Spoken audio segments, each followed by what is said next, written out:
मोक्षमार्गस्य नेतारं भेत्तारं कर्म भूभृतां ज्ञातारं विश्वतत्त्वानां वन्दे तद्गुणलब्धये।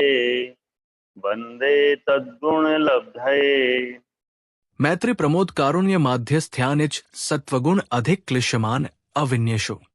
11 अर्थ प्राणी मात्र में मैत्री, गुणीजनों में प्रमोद, दुखीजनों में करुणा भाव और अविनीजनों में माध्यस्थ्य भाव रखना चाहिए। जगत्काय स्वभावो व संवेग वैराग्यार्थम। 12 अर्थ जगत के स्वभाव का और शरीर के स्वभाव का विचार संवेग और वैराग्य के लिए करना चाहिए। मैत्री दूसरों के दुख की अनुत्पत्ति की अभिलाषा मैत्री भाव है। प्रमोद मुख की प्रसन्नता आदि के द्वारा प्रकट होने वाली अंतर्भक्ति और राग प्रमोद है।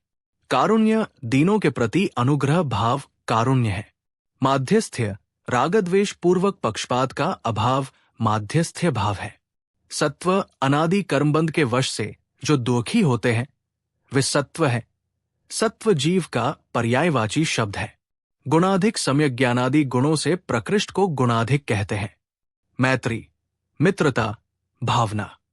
प्राणी मात्र को दुख नहीं होने की अभिलाषा करना मत्री भावना है।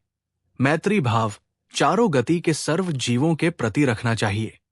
अनंत काल से मेरा आत्मा घटियंत्र के समान इस चतुर गतिमय संसार में भ्रमण कर रहा है। इस संसार में संपूर्ण प्राणियों ने मुझ पर अनेक बार महान उपकार किए हैं। ऐसा मन में जो विचार करना है, आते उनमें मित्रता होना, वो मैत्री भावना है। भगवती आराधना वी 1691। प्रमोद प्रसन्नता भावना। सम्यक दर्शनादि गुणों में अधिक के धारी जीवों को देखकर प्रसन्नता के साथ भक्ति और अनुराग को प्रमोद कहते हैं। यतियों में नम्रता, वैराग्य, निर्भयता, अभिमान रहितपना, निर्दोषता और निर्लोभपना ये गुण होते हैं। उनके इन गुणों का विचार करके उनके गुणों में हर्ष मानना ये प्रमोद भावना का लक्षण है। भावी 1691। मुख की प्रसन्नता, नयनों का आह्लाद, रोमांच का उद्भावन, स्तुति, निरंतर सद्गुण कीर्तन आदि के द्वारा प्रकट होने वाली अंतरंग की भक्ति और राग तथा विशेष रीति से जो मोद होता है उसे प्रमोद कहते हैं। राजवार्तिक 2 कारुण्य दया भाव भावना। दीन दुखी जीवों को देखकर उनके ऊपर उपकार करने के भावों को कारुण्य भाव कहते हैं। जो जीव दीनता, शोक, भय, रोग आदि की पीड़ा से दुखित हों, वध, बंधन से रोके हुए हों अथवा अपने जीवन की वांछा से हमको बचाओ ऐसी दीन प्रार्थना करने वाले हों तथा क्षुधा, तृषा, खेद आदि से पीड़ित हों, शीतुष्णता आदि से पीड़ित हों, निर्दय पुरुषों की निर्दयता से रोके हुए मरण के दुख को प्राप्त हों, इस प्रकार दुखी जीवों को देखने सुनने से उनके दुख दूर करने के उपाय की बुद्धि हो, उसे करुणा नाम की भावना कहते हैं। ज्ञानानव 27:8-10। किन जीवों में कृपा धारण करनी चाहिए? जो लंगड़े लूले हैं, जिनकी आंखें फूट गई हैं, मूक हैं, बहरे हैं, अनाथ स्त्रियां हैं, जिनके शरीर जीर्ण शीर्ण हो गए हैं, संपत्ति जिनसे विमुख है, जो जीविकाहीन है, जिनके अभिभावक नहीं है, किसी कार्य को करते करते जो लोग श्रांत हो गए हैं तथा जो सदा ही रोगी रहते हैं, इन पर बिना भेदभाव के ही भरण पोषण अर्थात कृपा धारण करना चाहिए। वरांग चारित्र 29/35। माध्यस्थ भावना। राग देश पूर्वक पक्षपात नहीं करना माध्यस्थ भावना है। जो दुर्जन है, विनयवान नहीं है, तत्वार्थ श्रद्धान से रहित है तथा हित का उपदेश देने से उल्टे चिढ़ते हैं, उनमें राग द्वेष का अभाव होना माध्यस्थ भावना है।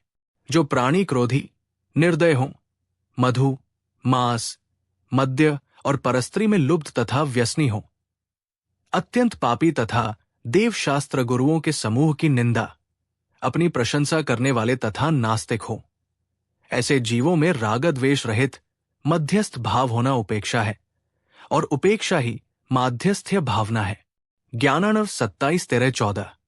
राग और द्वेष से किसी के पक्ष में पड़ना पक्षपात है। उस रागद्वेष के अभाव से मध्य में रहना मध्यस्थ है। राजवार्तिक 4। मैत्री भावना किस प्रकार भानी चाहिए? मैं सब जीवों के प्रति क्षमा भाव रखता हूं। सब जीव मुझे क्षमा करें। मेरी सब जीवों से प्रीति है। किसी के साथ बैर भाव नहीं है। इत्यादि प्रकार से जीवों के प्रति मैत्री भावना भानी चाहिए। राजवार्तिक 8।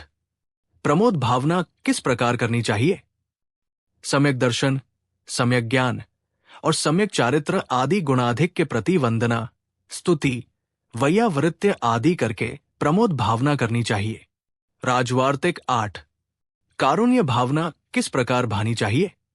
मोहाभिभूत, कुमति, कुश्रुत और विभंगावधिज्ञान से युक्त विषय तृष्णा रूपी अग्नि के द्वारा दह्यमान मानस वाले, हिताहित से विपरीत प्रवृत्ति करने वाले, विविध दुखों से पीड़ित, दीन, अनाथ, कृपण, बाल, वृद्ध आदि क्लिश्यमान जीवों में करुणारूप भावना भानी चाहिए।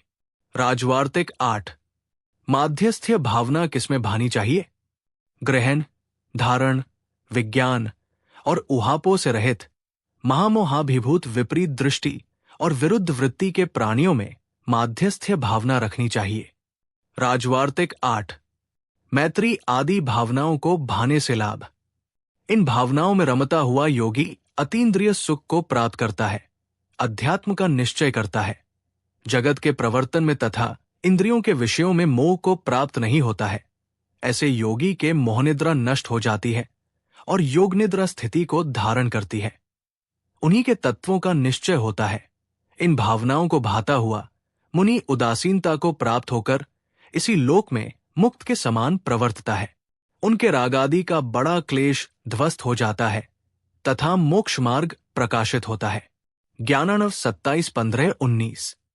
इस प्रकार मैत्री आदि भावना भाने वाले के अहिंसादि व्रत परिपूर्ण हो जाते हैं, अर्थात इन भावनाओं को भाने से विशुद्धि की वृद्धि होती है।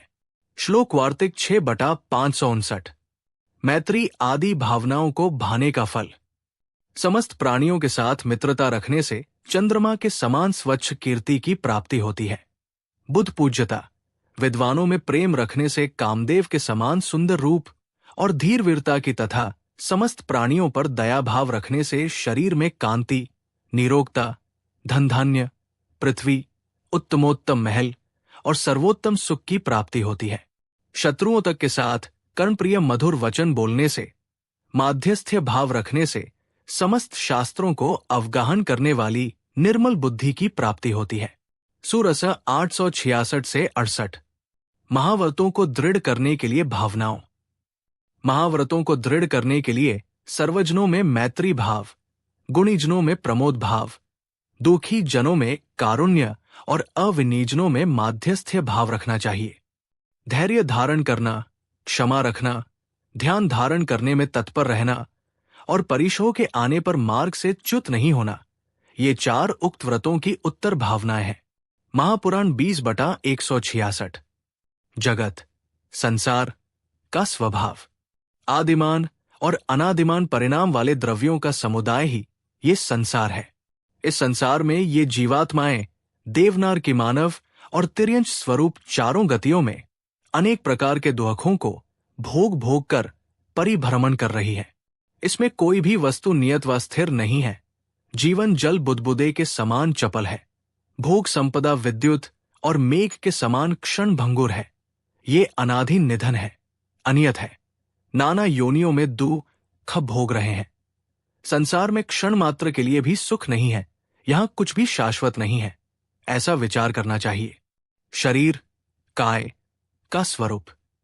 ये शरीर अनित्य है, अशुचि है, 9 मल द्वार है जिसमें से मल बहता रहता है।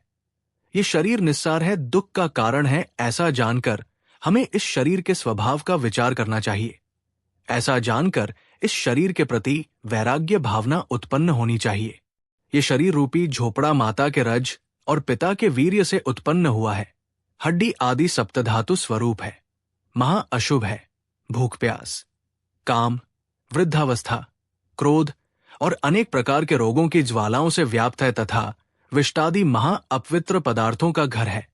अत्यंत निंदनीय है। पीव के समान इससे दुर्गंध छूटती रहती है। यमराज का आश्रय है। क्षण भर में विनाशीक है। आदि भावना करनी चाहिए। महापुराण। जगत और काय के स्वभाव के चिंतन से लाभ। जगत और काय के स्वभाव का चिंतन करने वाले के संवेग उत्पन्न होता है। आरंभ और परिग्रह में दोष दृष्टि गोचर होने से आरंभ एवं परिग्रह से वृत्ति होती है। वृत्ति से धर्म होता है। धर्मात्माओं में, धर्म श्रवण में और धार्मिक दर्शन में बहुमान होता है। उनके प्रति मानसिक आह्लाद होता है। उत्तरोत्तर गुणों की प्रतिपत्ति में श्रद्धा और वैराग्य होता है। संसार शरीर भोगोपभोग वस्तु से निर्वेद होता है तथा भावना भाने वाला मानव अच्छी तरह से व्रतों का पालन करता है। जगत और काय के स्वरूप का बार बार चिंतन करने तथा विषयों में अनासक्त रहने से वैराग्य में स्थिरता आती है। महापुराण 21/99। संवेग। संसार से भय लगना संवेग है। हमें संसार से डरना चाहिए जिससे वैराग्य उत्पन्न हो। जिसको संसार से डर नहीं लगता, इसका मतलब उसे संसार में मजा आ रहा है। धर्म एवं धर्म का फल में रुचि रखना भी संवेग है। वैराग्य। संसार शरीर और भोगों से विरक्ति का नाम वैराग्य है।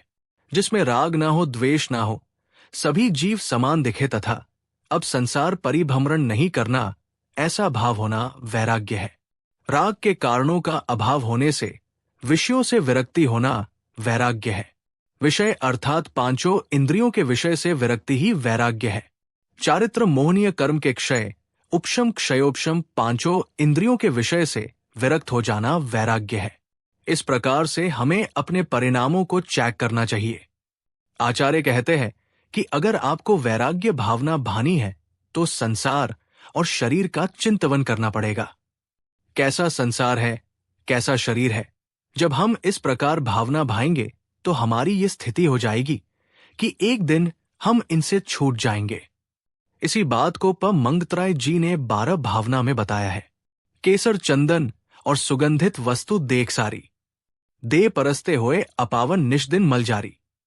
ऐसा चिंतन करना कि मैं इत्र पुलेल तेल आदि लगाकर इस शरीर की इतनी मालिश कर रहा हूं, इतनी साबुन रगड़ रहा हूं, सुंदर वस्त्र और अलंकारों से इसे सजा रहा हूं, लेकिन कितना भी इस शरीर का पोषण कर लूं, ये साथ छोड़ने वाला ही है। तत्वार्थ सूत्र अध्याय 7 सूत्र 11 और 12 से व्रति के चिंतवन योग्य भावना की व्याख्या पूरी हुई। जिन वाणी माता की जय।